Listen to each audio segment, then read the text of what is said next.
BA पाठ तृतीय राजनीति विज्ञान एमडीएस यूनिवर्सिटी के विद्यार्थियों, मैं डॉक्टर गैब्रियल खान से आचार्य राजनीति विज्ञान राजकीय महाविद्यालय में। हमारा जो विषय था वो था पेपर फर्स्ट का सेकेंड यूनिट का जॉन लॉक में हमने जॉन लॉक का परिचय और जॉन लॉक की रचनाएं कर ली थी। हॉब्स हमने पहले कर लिया था। दूसरा जो विचारक आता है वो जॉन लॉक का परिचय और जॉन लॉक की रचनाएं हमने कर ली थी। आज हम जो करेंगे वो करेंगे जॉन लॉक का सामाजिक समझौता सिद्धांत। जॉन लॉक का सामाजिक समझौता सिद्धांत, locks social contract theory.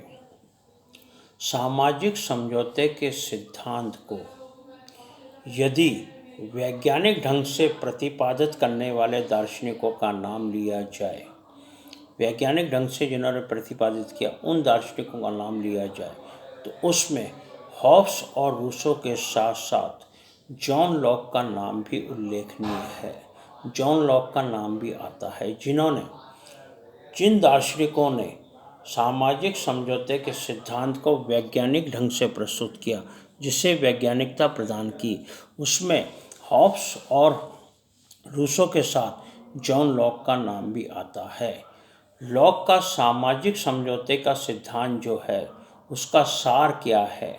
Lock का सामाजिक समझौते के सिद्धांत का सार है कि निरंकुश राजतंत्र के स्थान पर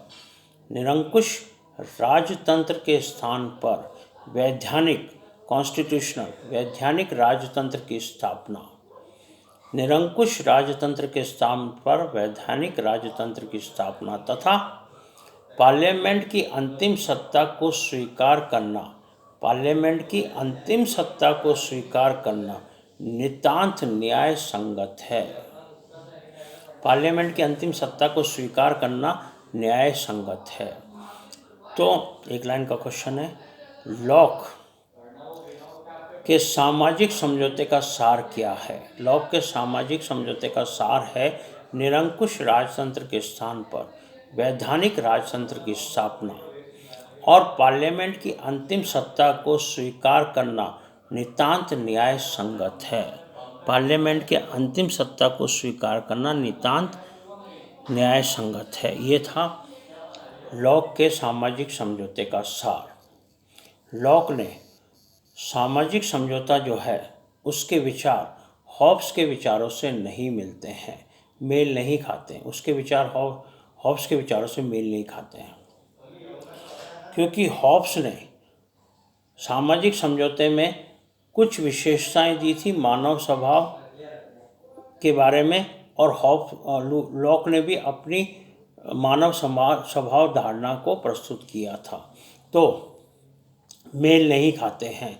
उसके सामाजिक समझौते के सिद्धांत की विचारधारा को निम्नलिखित शीर्षकों में देखा जा सकता है। कुछ शीर्षक हैं, कुछ पॉइंट्स हैं, कुछ बिंदु हैं जिनके अंतर्गत उसे देखा जा सकता है। लॉक के पहला है मानव स्वभाव की धारणा, जो हम आज करेंगे। मानव स्वभाव की धारणा, कंसेप्ट ऑफ ह्यूमन नेचर। मानव स्वभाव की धारणा, concept of human nature. Hobbes की भांति ही लॉक ने भी मानव स्वभाव की व्याख्या की है। जिस प्रकार हॉब्स ने मानव स्वभाव की व्याख्या की थी, उसी प्रकार लॉक ने भी मानव स्वभाव की व्याख्या की है। किंतु हॉब्स ने मनुष्य में केवल पाशविक प्रवृत्तियों को देखा। हॉब्स ने क्या किया? मनुष्य में केवल पाशविक प्रवृत्तियों को देखा, जबकि लॉक ने उसके मानवीय गुणों पर बल दिया। हॉब्स ने क्या किया? मनुष्य की पाशविक प्रवृत्तियों को देखा, जबकि लॉक ने उसके मानवीय गुणों पर बल दिया। लॉक के अनुसार मनुष्य की प्रमुख विशेषता क्या है? लॉक के अनुसार मनुष्य की प्रमुख विशेषता बुद्धिमान तथा विचारवान प्राणी होना है। प्रमुख विशेषता है बुद्धिमान तथा विचारवान प्राणी होना है। प्रमुख विशेषता, एक लाइन का क्वेश्चन है। लॉक के अनुसार मनुष्य की प्रमुख विशेषता है बुद्धिमान और विचारवान प्राणी होना है, क्योंकि वे अपनी विवेक बुद्धि से एक नैतिक व्यवस्था की सत्ता स्वीकार करता है। वे अपनी किससे? अपनी विवेक बुद्धि से एक नैतिक व्यवस्था की सत्ता को स्वीकार करता है। एक नैतिक व्यवस्था की सत्ता स्वीकार करता है और इसके अनुसार कार्य करना ही अपना कर्तव्य समझता है। लॉक ने क्या कहा? लॉक ने कहा कि मनुष्य अपनी विवेक बुद्धि से एक नैतिक व्यवस्था की सत्ता को स्वीकार करता है और उसके अनुसार कार्य करना अपना कर्तव्य समझता है। इस सत्ता के अनुसार कार्य करना अपना कर्तव्य समझता है। लॉक के अनुसार मनुष्य स्वभाव से ही एक सामाजिक प्राणी है। लॉक के अनुसार मनुष्य क्या है? स्वभाव से ही एक सामाजिक प्राणी है जो पारस्परिक सहयोग, प्रेम, दया और सद्भावना के आधार पर दूसरे व्यक्तियों के साथ संबंध बनाए रखते हुए अपना जीवन व्यतीत करता है। क्या है? लॉक ने क्या कहा? लॉक ने कहा मनुष्य एक सामाजिक प्राणी है। मनुष्य क्या है? एक सामाजिक प्राणी है जो पारस्परिक सहयोग, प्रेम, दया और सद्भावना के आधार पर दूसरे व्यक्तियों के साथ संबंध बनाए रखते हुए अपना जीवन व्यतीत करता है। दूसरे व्यक्तियों के साथ संबंध बनाए रखते हुए अपना जीवन व्यतीत करता है, अपना जीवन बिताता है।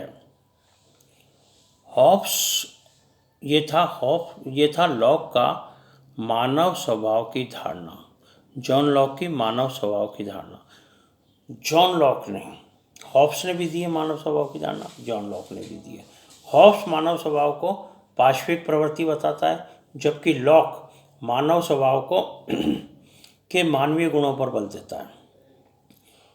हॉब्स के अनुसार मनुष्य क्या है? पशु प्रवृत्ति का है, जबकि लॉक के अनुसार उसमें मानवीय गुण हैं, उसमें अनेक प्रकार के गुण हैं, मानवीय गुण है और उसकी प्रमुख विशेषता है।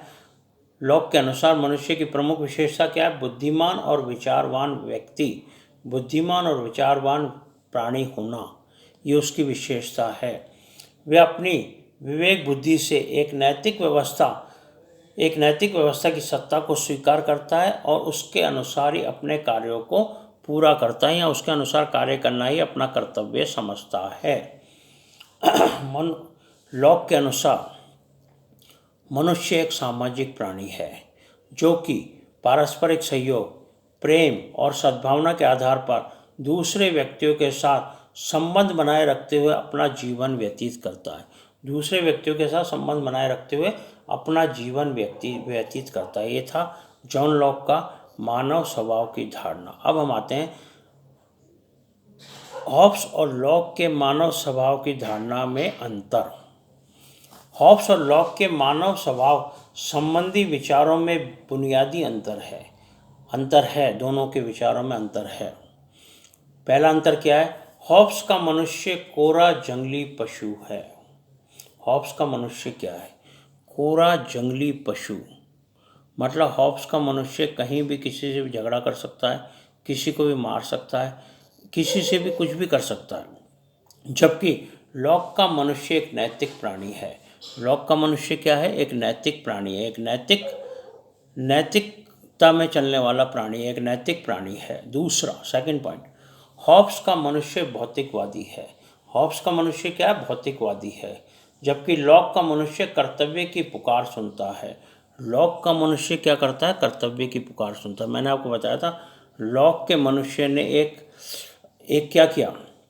लॉक के मनुष्य ने एक नैतिक व्यवस्था की सत्ता को स्वीकार किया और उसके अनुसार ही कार्य करना अपना कर्तव्य समझा। तो हॉब्स का मनुष्य क्या है? भौतिकवादी है, जबकि लॉक का मनुष्य कर्तव्य की पुकार सुनता है। तीसरा पॉइंट, हॉब्स का मनुष्य घोर स्वार्थी है। हॉब्स का मनुष्य स्वार्थी है, घोर स्वार्थी।